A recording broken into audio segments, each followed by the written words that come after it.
Okay, I'm back. We're back. I'm back. Everyone's back. It's great to be back. I'm trying a new mic here because I've gotten some great notes from some of you guys saying that hey, love the live stream, can't hear your voice. Hopefully that this new setup is working. I got a SM57, so it's a dynamic mic, which means that it's going to block out a lot of the other noise. I got a compressor running in Logic, and it's running live. Let me know if it sounds better. Today, we're going to talk about many things, but I want to start off about I think it's as guitarists have to, and musicians in general have to start understanding, like, we have to stop taking the easy bait. Okay, and last time I talked about the bad monkey thing, and people took the bait not in the sense that like they started to sell their old gear or get mad at Josh for raising the price, but they took the bait in like getting upset about something that didn't really matter. That in a month from now it'll go back to normal. And musicians, please, like, we have to stop doing this. We have to stop getting worked up over nothing, things that don't matter to us. Like, Josh doesn't know me. I don't know him. Why would I get worked up about it? It is nothing. I don't even own a bad monkey. I have guitar pedals that I love. Like, and most of us like are not impacted by these stories. And that's why the Waves plugin actually was interesting to me, because it affected me and affects a lot of people. Now, I need to shed some light and some insight into this. I used to work in software for a long time, and um, I learned a lot. It wasn't obviously my calling, but I was on product marketing team, and I worked with the engineers and the sales reps to build materials for them and make it palatable to the end user. But I learned a lot about how software companies work, and Waves is a software company. Okay. And they shot themselves in the foot. In case you don't know what happened, Waves out of nowhere, without warning, just decided, hey, we're not going to renew any perpetual licenses. It's only going to be subscription from here on out, which is a crazy move. It is it's crazy just because it's so abrupt, because they shot themselves in the foot by they're constantly offering their plugins for $30 or even less, free. Here's a free plugin, free that. And so this is the problem when you discount all the time. Because when you discount all the time, your perceived value will go down. So when there's a change in pricing structure, like they did with their Waves plugin, their subscription service, whatever they're calling it, people get pissed off because your brand value is low, even though everyone uses Waves plugins. Like, it's funny too, because like producers, there's all these memes online like, oh, if you use Waves plugins, you're still an amateur. I'm like, bro, they use them in like the top studios in the world. Not all of them, but everyone uses RVox. Everyone uses RBass. Like, everyone uses those things. Like, everyone uses like a lot of people use, like, people rip on CLA vocals, but like everyone uses CLA vocals. Like, it's a great way to get it all in one little plugin. It's not for everyone, but like for people to think that Waves is like amateur is like not true. But it's perceived that way because of the pricing structure they were using. And that is like their own fault. Now, I don't know whoever their CFO was, or whoever their head of product was, but like positioning your product as cheap as $29, like that makes it, one, you're appealing to an audience that is like everyone, right? Everyone can afford this. But the thing about software, and the thing about I don't know how many of you guys have actually worked in sales before. I don't know if some of you are completely in the music industry, but if anyone has worked in sales, like, you want customers that can afford your product. And the better thing you can do is that you don't actually want to sell your product. You want them to buy your product. Obviously, it's the same thing, but the mentality is different. You selling a product to someone is you putting effort. Like, you want this, but but someone purchasing it from you is a way different experience. I don't know you, but you know me, and you come to buy my thing. Like, all the power is in the company's hands at that point, and that's what you ideally want. And the only way you get there, instead of selling by them buying, the only way you can get there is by having a great product and really like a great reputation. Now, that's what's so weird to me, because Waves plugins are good quality and they have a great reputation for like almost 2 decades now. But for some reason, people expect free things. Now, so here's the other thing that they had the Waves update. So people are confused about like, why do you need to pay for like these updates on plugins? And the reason you need to pay for those is because operating systems change all the time, and now there's more. It's more than just like there's OS X and or OS X and Windows. Like there's multiple versions across multiple pieces of hardware, across multiple SoCs. So you have to like have engineers working nonstop to make sure that the plugin does what's expected across all these different operating systems. Like there's people that are still running like Apple Tiger that, and I don't think it works for them anymore. But there's, but I think maybe Mountain Lion or Snow Leopard, that might be like the earliest version that people that can work on. But it takes engineers, and engineers have to work really hard to do that. And I'm assuming everyone here wants these engineers to be paid like a good wage. So you got to pay these guys to do that. And so to pay those guys, you have to have some sort of revenue stream associated with a perpetual license, which is where the Waves update plan comes in. Your plugins will always work no matter what version you're working on. No one bought this update plan. So let's say I'm the CFO. I'm like, hey, this Waves update plan, no one's buying it. No one does it. People buy our product once for $30, and then they never spend another dime within that revenue stream. So the problem now is that like, okay, well, we got to make more money. And now we have Universal Audio with Spark. Obviously, Slate has been around for like 4 or 5 years as a subscription service. And then who else recently got into it? Oh, the Plugin Boutique. I mean, there's all these other things, right? And then there's all these free plugins too now. And then SSL is in the game now too. They've been doing that for like 2 or 3 years. So Waves is like, hey, we got to have a subscription plan. But what was insane is that they didn't do any like transition period. They just go, hey, by the way, starting now. So I can see why Waves wanted to do that, because no one bought their Waves update plan, because all of us cheapskates buying it for $30 decided, well, it's still working, because the perceived value, it's only $30. If I spent $500 on a compressor plugin, which is a lot of money, obviously, but let's say I spent $500 and then it's like $20 for an update plan. It's like, yeah, I will spend that $20 because I invested in that plugin for $500. But when it's $30, I'm not spending another $30 to keep it working. Like, again, that's where like pricing theory comes into play. This is all like very stupid stuff that I'm talking about, right? Like this is not very interesting. But the whole point is like, no music journalist figure this out. No music journalist talk to Waves, be like, hey, like, what was your incentive behind this? Where are you trying to get? Instead it was, customers are mad. It's like, this is like Yelp quality journalism. And this is what drives me nuts about like music journalists. Like none of them are going to do any, I mean, they're not really journalists. None of them have gone to like journalism school. Like they didn't go to like Wharton or anything, right? Like, or Brown or, what's another reputable school? What's the New York one? That doesn't matter. But the whole point is like none of them, Berkeley, that's another great journalism school.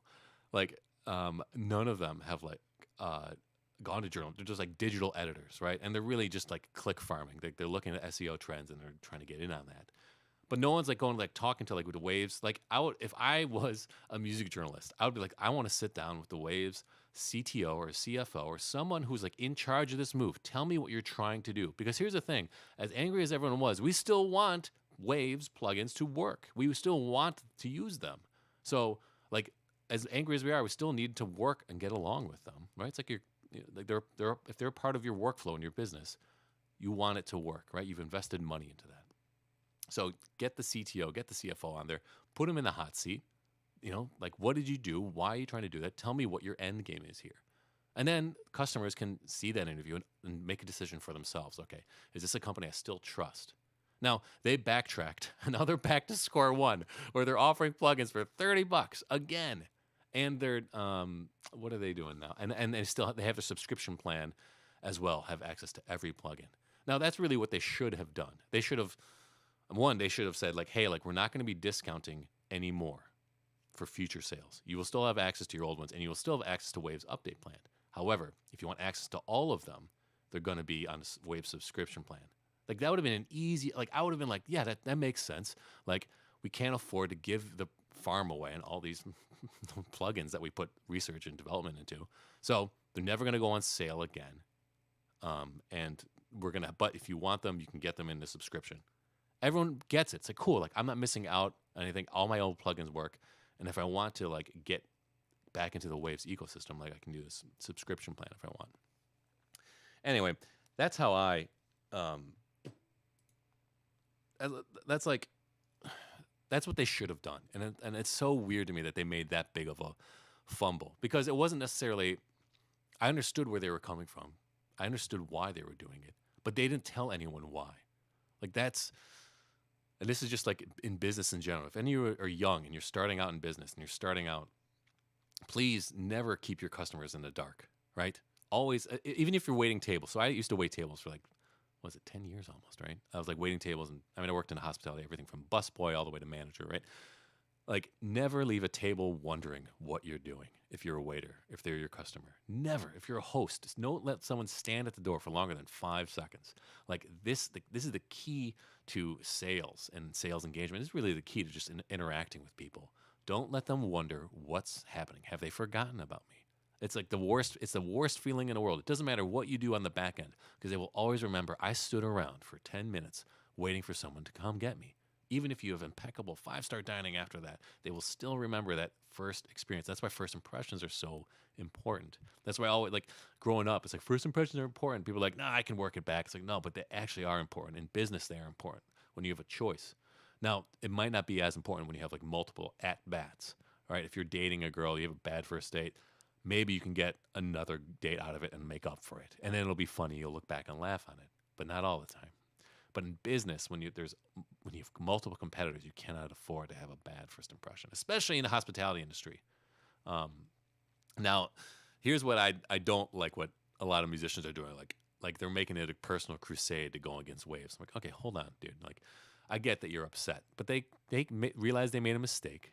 Grant them that, and like, but don't be like these are the plug. I'm never going back. I'm like, dude, it's like you're acting like it's your girlfriend cheated on you or something. Like it's a company. They made it like nothing affected you. It's all right. Relax. Take a deep breath. Okay. So, and that brings me to the other thing is like NAMM. Like NAMM's really, I before the internet, NAMM was really important. Before the internet, conventions and trade shows are really important across every industry. And I don't know if any of you have worked a trade show before, but it's a great way to network inter industry. It's not really a great way to interface with customers, but it was a cheap way to get access to media, right? So like all the media, music media is there at NAMM before, right? Pre-internet. And so like instead of like having to get a press conference together and to beg journalists to come to your like product unveiling, they're all going to be there anyway. And they got to cover every booth or most booths. Now, post-internet and certainly post-COVID, all these companies, the big four that don't go anymore, PRS, Gibson, Fender, and Marshall, they don't go to NAMM anymore. And I'll tell you why. I wouldn't go if I were them either. But they don't like sorry, what was I saying? But the point is like you would go and you would showcase your products and that was that. But now post COVID, what these guys realized, what Fender, Gibson, PRS, Marshall realized is that they're essentially paying for their competitors to get to the table with them. They're like, wait a second. Because the trade show industry is an incredibly lucrative industry. If you're running these warehouses, you rent out this warehouse, whatever, and you charge Fender, $2 million, $3 million for their booth and this experience, and then you charge Gibson that, and they pay like 90% of the operating costs, and then everyone else is essentially, riding that wave, riding that ticket. Because like if you had like just Walrus audio and like Brown amplification, like they're not going to be able to foot the bill and like certainly even pay like the insurance on that gigantic warehouse that you're renting out. So these huge companies realize, holy cow, we're paying for our competitors to get a booth next to us. We're not going to do this anymore, especially post-COVID when we don't need the journalists anymore because we can just hire a videographer and shoot demos all day long, right? All the live long day. Like how did Anderton's, a small shop, get to be like one of the number one most viewed shops in the world?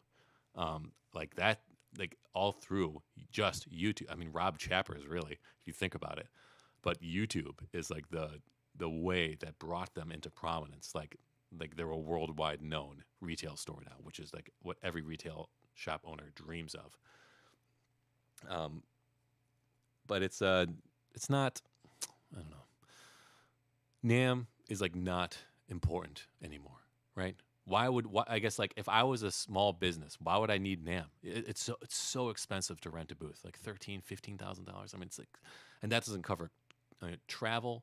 expenses, and then also time out of the office. And then who knows if you have, sometimes you can set up meetings with people that are going to be there, but it's like, do you really need meetings? Like the most important thing for all these companies, for all small boutique builders now, is to get in front of the customer and present an engaging and compelling story. And so like, I just think NAMM is like, just like not worth it anymore. It was fun back in the day, but that's like more of like a convention and not really a trade show, right? Like if you think it in the terms of like, what's that, the Comic-Con, right? That's a way for these creators to interface directly with like the readers of comics, right? And like, nerd culture to have its little party. But that's not what NAMM is, right? NAMM is, I mean, it could be that.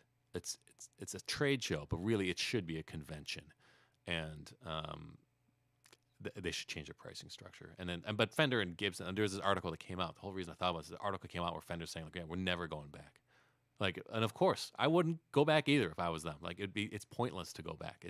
You're just paying for your competitors to sit next to you. Like, why would Fender pay $3 million so that Tone King could have a booth 2 doors down from them? like it's just insane.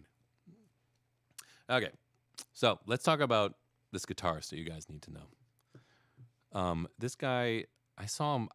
It came up like in my Instagram Explore page. And this guy's name is Moray Pringle, and he might be like the most insanely fun guitarist, rock guitarist I've heard in a long time. I'm just gonna play it. Listen to this. And he's playing like a Guthrie Govan custom Charvel.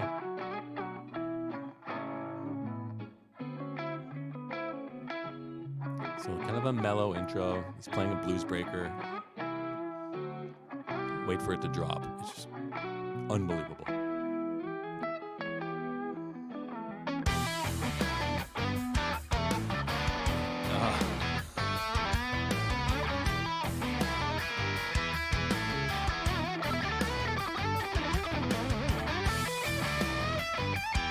Right? I mean, like,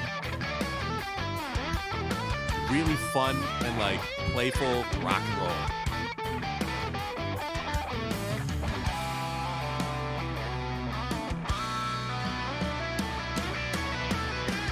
And then back to the hook.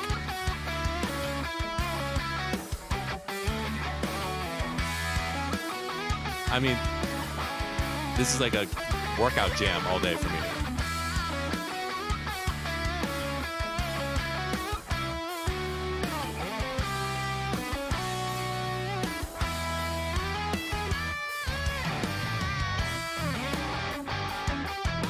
I mean, like, what a cool vibe, right? I mean, how's that go?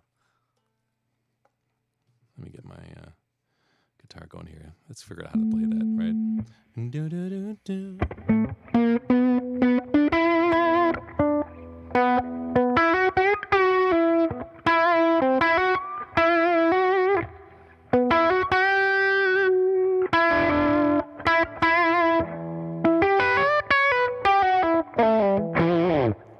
Fun. So it's like not a complicated line at all, right? But like he plays it in a way there's like a lot of energy. So let me just get to this insane solo. It's like around here, I think.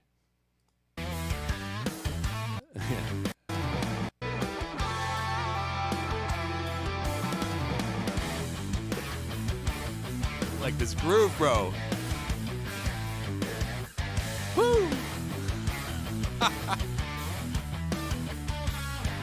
Yeah.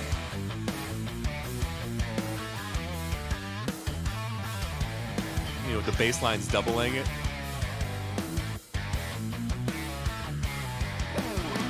And he solos over it now.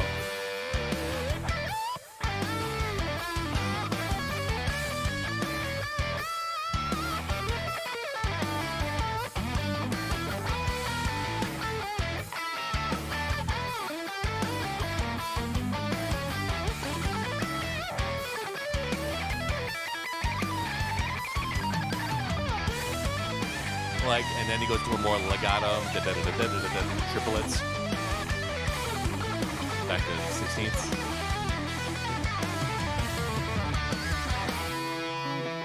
I mean, like blistering. a blistering solo. Like it's just outrageous. There's no one that plays like that right now because he's not like metal, right? Like he's not doing any like out of the box or like Mixolydian or Phrygian kind of stuff. Or I'm sorry, he's not doing like any Phrygian or Locrian kind of stuff, right? He's not doing like harmonic minor either.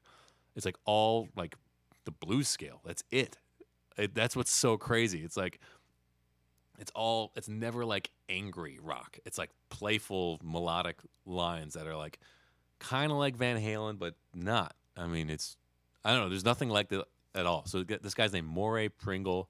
That song is called 4-Day Weekend. And it's a 4-song EP. There's another song on that called 80/20 that is insane. It's just like a powerhouse. It's like 3 minutes of just like riff after riff after riff, and it's so cool. Please check him out. I don't know where he's from, but he's a Zoomer, so he's doing his thing, and good for him. So, one thing that so I grew up playing Fender Strats. That was my first electric guitar, like most people, and like the Les Paul, and everyone I was in a band with always had a Les Paul or like some sort of like LP style guitar, and I always felt like left out, right? I always felt like, oh, like am I not getting rock tones right? And so I was always afraid. I was like afraid to play it. But now that I bought this. This is the PRS SC245, their 5708. This came out in 2008, I believe. Like this was like their nitro cellulose, the first time they did nitro on a model. And I bought this guitar and I played it for rock, but like I like only thought they were good for rock because I mean this is like a rock machine, right? But I've been slowly trying to figure out like, wait a second, like I should play this. I should see like how clean it can get and how fun. I mean, there's multiple tones out of it, and since it has a fixed, a hardtail, like there's like a lot of fun double stop stuff that you can use. There's a lot of fun things that you can get out of it, and that's what I'm going to try to be exploring like the next like 3 months. I just want to be like, okay, like I love my Strat style guitars. I have a G&L Legacy. I had the Silver Sky SE, and those are great. But I want to try to be like, I need to be better at this scale length and like, all the myriad of options. I'm sure you guys have seen that Joe Bonamassa video about like look at all the tones you can get because there's 4 knobs and 2 pickups and 3, whatever. It's like, okay, that's fine. But it's like, what is like what does like an LP style guitar like really do? Like, what is it about? What's that life about, the LP life? So right now I'm playing through, what am I doing here? Right now I'm playing through the Woodrow, the UFX Woodrow, and I got a revival drive in front. I don't have a pedal board camera on right now. It's because it was not working, of course.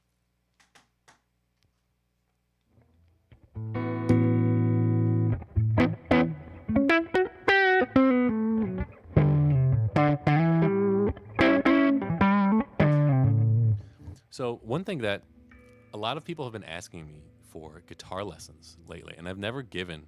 I've given like people guitar lessons like when I was in like high school. Like, this is how you play an E chord, but I've never given like formal guitar lessons. I've actually never taken guitar lessons. I've taken, I used to play trumpet, and that was like my main musical instruction was in jazz trumpet. But guitar has all been self-taught for me, so like I don't even know what in the process I would teach. But I do want to help people figure out things that I play, but I don't know like the method for that. So if you guys have something specific that you want to learn that that I play, it's like I play a certain way, and if there's things that you want to learn how to play, happy to show you. So I'm gonna start trying to do that here, and I kind of been doing it on those last videos, but now I'm gonna be more like kind of, I don't know, vocal about it, like asking people, tell me what you want me to teach you, because like I wouldn't know where to start actually. And I really think like the most important thing for any musician is your ear. You have to train your ear. And because if you can't hear it, you can't play it. It doesn't matter what scales you know. It doesn't matter like what chords you know. If you cannot hear what you want to play, if you can't hear where the song is going, then it doesn't matter what your hands are doing. Because like this is the thing. This is it. Like that, your ear is like the machine that's deciding everything. Because if you can't tell the difference between a major and a minor, it's like, what's the point of me even teaching a chord? Like, right? And I don't mean it in a mean way, but it's like.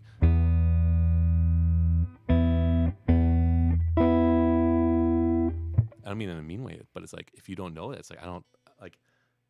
that's like a completely different thing. And I'm happy to give ear training lessons too, because I think that's really important. But actually, there's not many ear training lessons online that I think about it, or at least that I've found.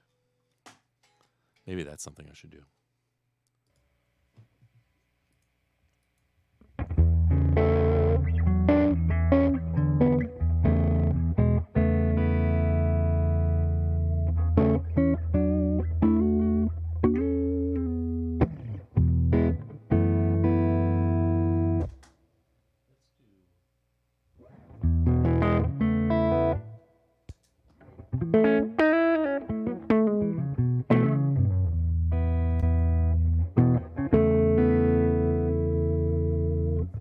So one thing I think it's like important, like when you are practicing, is like one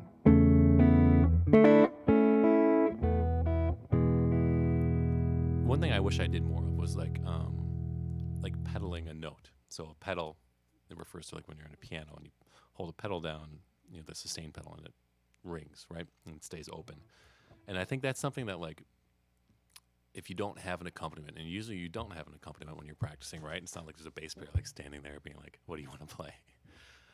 So, one thing I wish I got started earlier. One thing I implore you, if you're starting guitar or you're beginner guitar, hold that E open, and then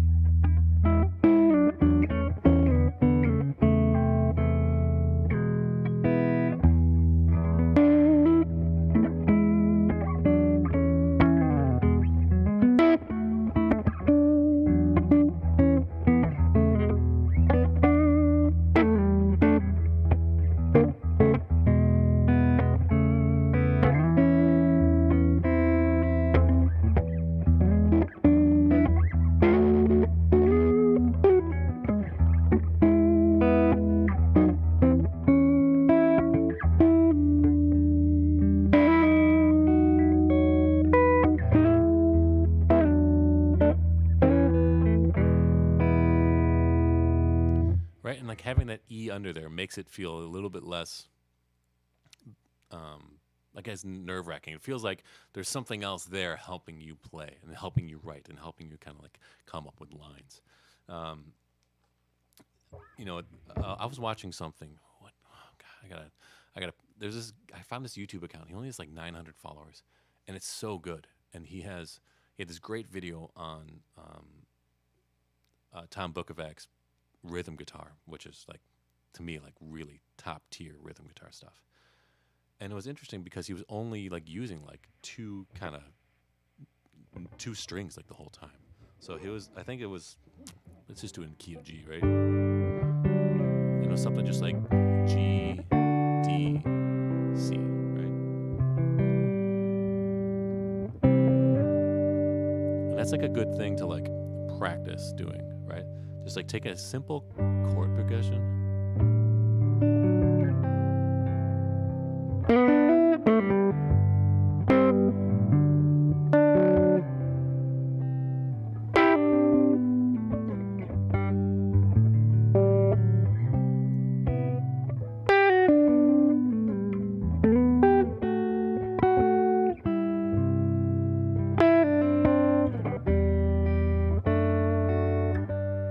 This is where it's really handy when you have to have a looper pedal, actually.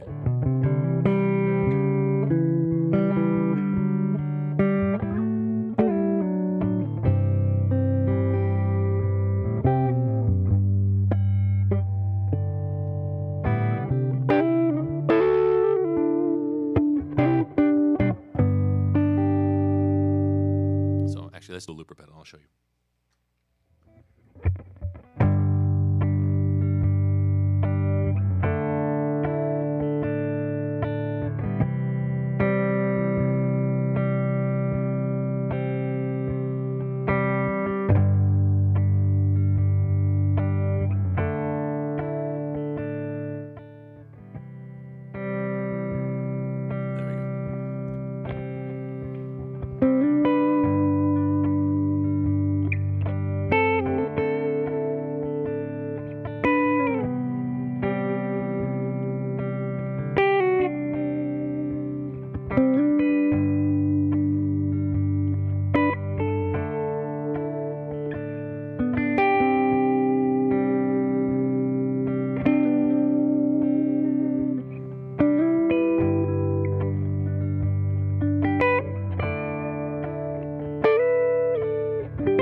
And so like it was really beautiful the way that this guy explained it, and I can't remember his name, of course, but like creating movement. Like again, like I said this last time, but like we're all rhythm guitarists. Like most of us are playing rhythm guitar 90% of the time, and that's good. It's a good thing. That means you're an arranging instrument, right? And especially if there's a bass player, and especially if there's a piano player. Now you get to just be like so relaxed. You don't have to play that many notes, right? You just have to add, right? Add to it. Add to the movement. Add to the tension. Release the tension, obviously. And that's where like having a looping pedal is really good to like practice that, right? Because you can practice just adding like what's the least amount of notes I can play that'll have the biggest impact, for the song. Yeah, and if it's not a cover, like come up with a song, just a simple, chord transition like that, right? Like 1-5-4. Like really, there's very few things more simple than that. And you can build up. You can build through rhythm. You can build through like melody, and then you can come back down. And then you can practice like all the different pickup positions too. Like what do these positions mean for the song, right? Because like when you're means a lot different than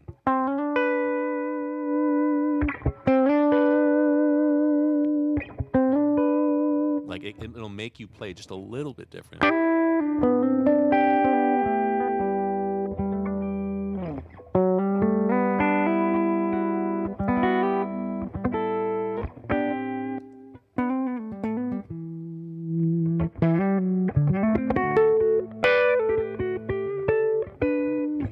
So if you're learning, like if we're just going to start guitar lessons, please get a looper pedal if you can, or if a lot of DAWs will do it for you as well. So like pull up Logic or Ableton's free, right? Pull up Ableton, create a little loop, and play over it. Like I think you'll be shocked at how quickly you can progress, because the best way that I've found like to get better at guitar is by playing with other people. And when there's no one around, you have to create the other people, right? You have to create them and build this kind of like vibe by yourself, alone in a room, like I'm always doing with these videos and these live streams. But you're here. That doesn't make me crazy, right? And if you're here, am I alone? And I want to double check that the chat is working. Hold on 1 second, because I haven't seen. Now, it is possible that literally no one said anything. That is always on the table. How come I can't find my channel? Here we go.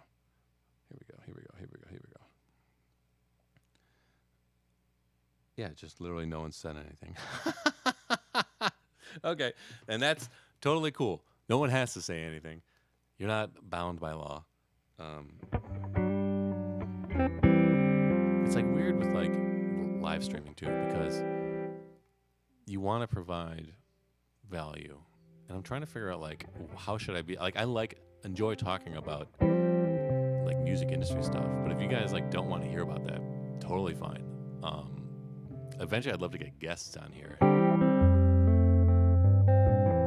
like either call in or in the studio with me live, and we do like a live stream with guests. I think that's kind of make it like a show, right? And I like adding musicians that we should check out too, because I think that's important to like promote other artists that are doing cool work, especially guitar artists, and just not the same old guys. Like not that there's anything wrong with it, but like they're getting their shine, and that's good. Like we gotta pull up and support all the people that aren't getting enough kind of stuff. So if you guys, anyone you think I should check out, like let me know.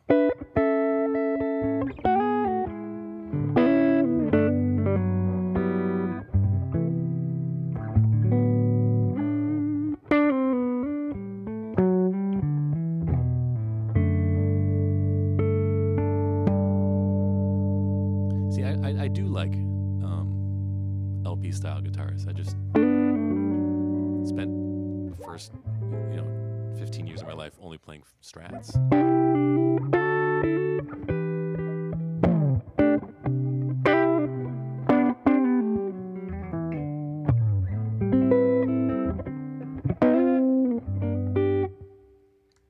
They're fun. Really fun. This is a really fat neck too. This is like definitely the biggest neck that I've played on any guitar. and it's actually the most comfortable to play. I wish every guitar had I don't know what the radius is, but and what the shape is, but it's like a boat. It's like thicker than the 52 Tele reissue neck that I had. Like this is like the biggest neck for sure by a long shot, and I realized that like a bigger neck is better, and all my other necks are so tiny. Like the Silver Sky SE neck, that's very thin. I mean, my Schecter, that thing's insanely thin. My Tele, that's a warm-off neck, that's too thin. My GNL, I mean, that thing is like barely there. Like that thing is too thin. It's hard, and it actually makes my hand cramp up with the smaller a neck, the thinner rather, the neck is, the more my hand gets crampy. I don't know why. Because like usually everyone's back, well, I need a small neck, I need a quick neck, I need a fast neck, like for sure. And I used to be like that when I was younger, when I was still learning. I think that's good when you're learning to play guitar, so that you can kind of like feel like you can hit the frets. But I think once your hand develops a little bit more, I think it's better to have a bigger neck so you can focus on not gripping so tightly and just have it be more comfortable, especially if you have a long show. Like still the most comfortable long period guitar is a Custom 24 for me. Like that thing, I can play it. You know, I was playing it for like 3 hours straight at these live shows I was doing, and it was fine. My hand did not get fatigued at all from the neck. My hand got fatigued from my picking hand because like my right hand is so bad, and I would hold the pick way too hard. I had like Gorilla Glue in my hand too, so I was, or what's it called, Gorilla Snot? I don't know. It's so gross, but it's the stuff that makes your hands sticky so you don't drop a pick when you're sweating. Because we were playing, you know, in the middle of the summer, and we'd be on stage outside. It'd be 105 degrees, and you're sweating your face off.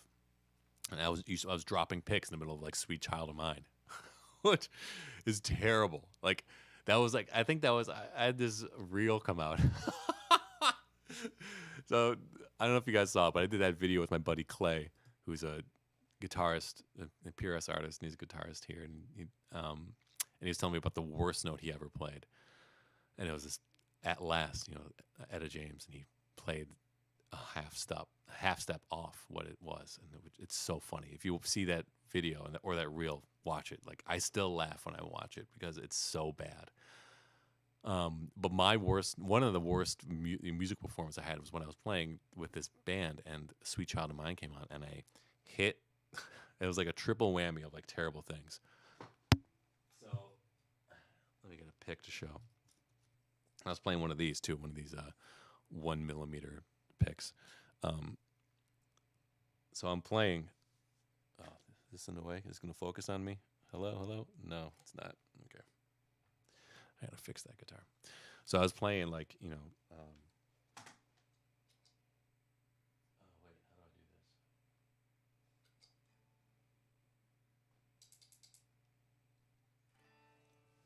I do this? I think there's is that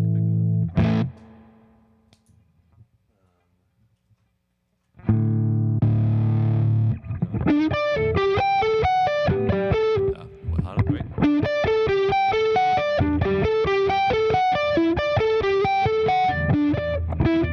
Whatever. Right, it's that.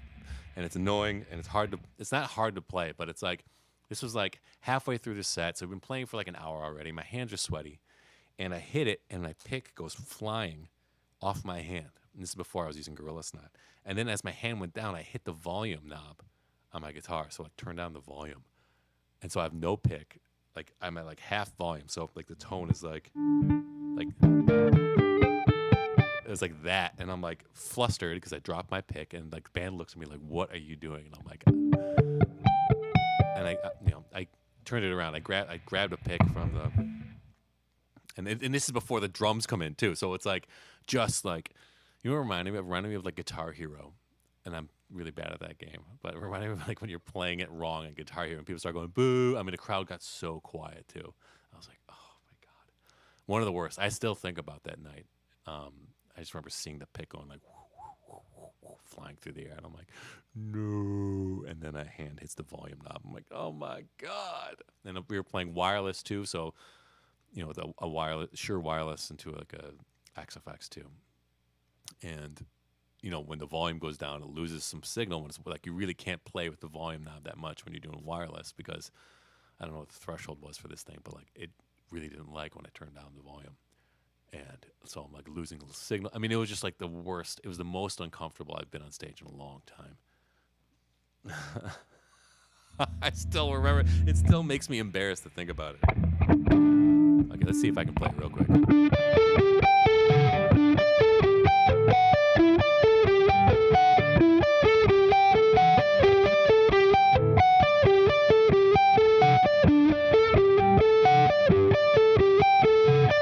Thank God I can still play it.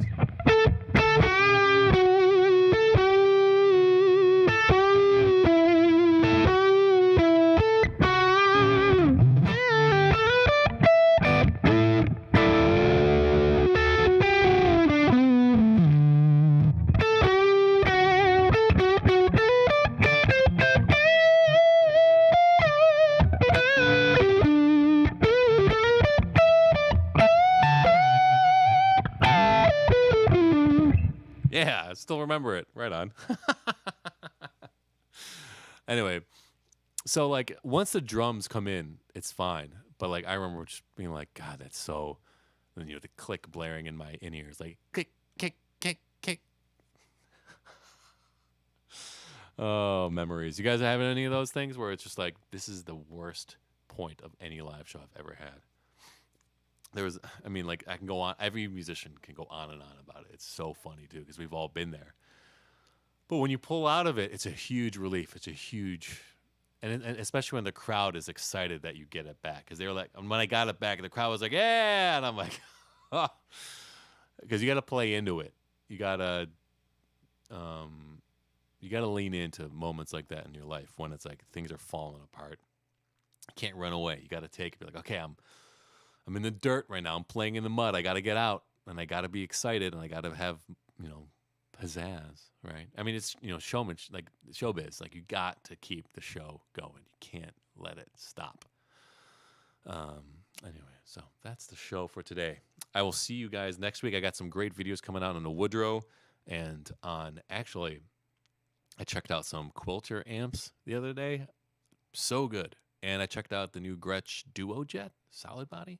So we got that stuff coming. We got a Magma 57 video coming. We got a whole bunch of cool stuff coming. And there's stuff that you guys want to see on the next live stream. Let me know. My comments are always open. I'm always here for you. Thanks a lot.